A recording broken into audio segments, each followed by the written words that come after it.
Dave Palumbo here, days before Hurricane Irma is heading our way. I think we have maybe 2 or 3 days. I'm going to give you guys the updates as they occur here. Right now we have some nice calm weather. The sun is out. It's not too hot, but it's definitely in the 80s. You can see this is, they say, the calm before the storm. The problem with hurricanes is that predicting hurricanes is about as accurate as predicting Mr. Olympias. You don't know who's showing up in shape, and you don't know where the storm is going. They have 15 different models where it's going. It now looks like it's going to hit more of the southwest coast of Florida, which is where we're located. I'm outside my offices here. This building is a metal building rated at 150 mile per hour winds. I hope that proves to be true. If not, we might not have an RXMuscle studio or office when it's all said and done. Now, if you can see, we're on my property. If you walk with me a little further toward the end of the property here. Now, these trees I planted when I came here, now I don't know if Johnny Styles is a hurricane expert because he's from Puerto Rico. They get hit with hurricanes all the time. He told me the planted trees don't usually last in the ground too long because they don't have their root systems in good enough. The thing that I'm concerned about is in my backyard here, you see we have a canal. It's called Gator's Slough. Gator's Slough has real alligators in there. Every once in a while we see a few little ones in there. I haven't seen any big giant ones, but as you can see, there's a huge decline here on my property.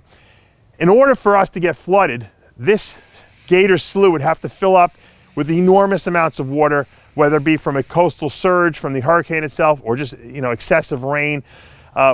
Last week we had 3 days of rain and the water came up quite a bit here, but not even halfway. So I don't know what's going to happen. I doubt I'm going to get flooding here. I think I'm going to be okay, not like my old house in New York when we hit Hurricane Sandy, basically drowned the house.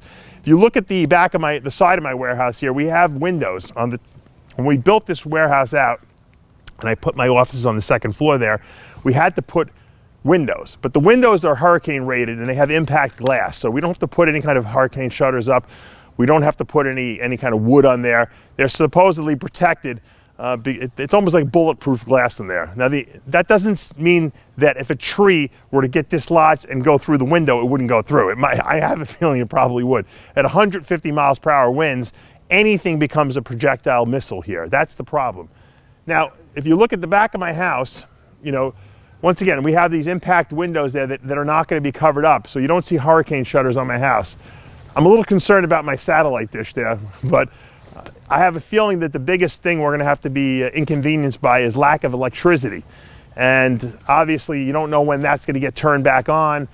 It could be days. Who knows? It could be a month. Johnny, what was the longest in Puerto Rico you guys ever went without electricity? 4 to 5 months. 4 to 5 months. Now, I don't think it's going to be that bad here, but this state could be in a serious trouble. So once again, we're speculating, just like I speculate about the Mr. Olympia contest.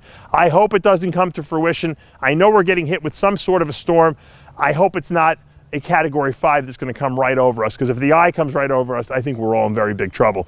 I have a poured cement house, 2-story in the back, you can see. I think it's pretty safe. But once again, we don't know what's going to get knocked over. We have a lot of trees on this property, as you can see. They're very tall. A lot of these things could be snapped like twigs, and it could be dangerous. So anyone out there who is staying, or who is staying, I should say, and not evacuating, like myself, be safe, stay indoors, because even the smallest, I guess you could say, backyard chair could become a deadly weapon in 150 mile per hour winds. I've never experienced that.